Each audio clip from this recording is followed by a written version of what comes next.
Yan. Mama Mary. Sobra dumi. Hindi naawa. May mga tao bang talagang ganun? Yan. Yung bahay marumi.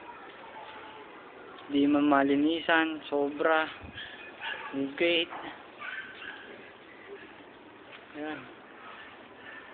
Sobra dumi. Kadiri. Hindi ako makakatis dito tumira. Ang ganitong bahay.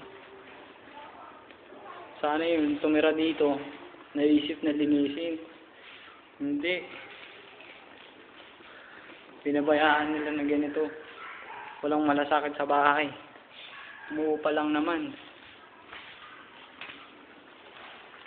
Makikita mo sa loob ng bahay ang kababuyan ng isang tao.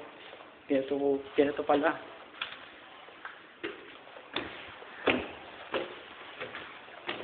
Kahit lapag, marumi. Hindi ka pwede magpaa.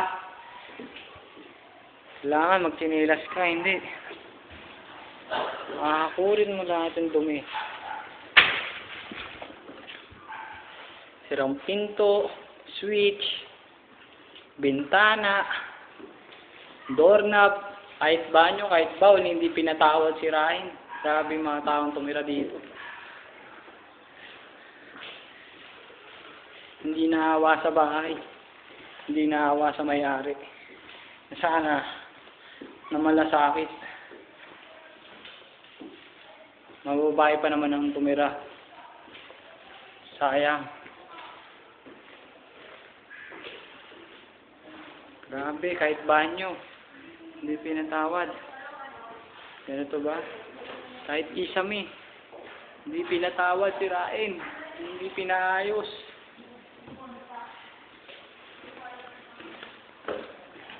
Dito ganito kapangit to dati.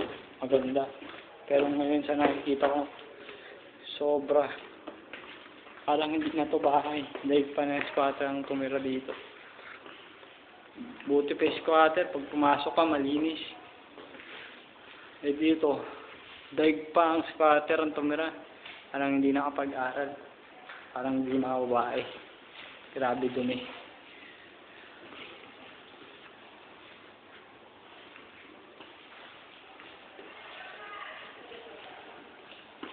Kahit cake, hindi pinatawad.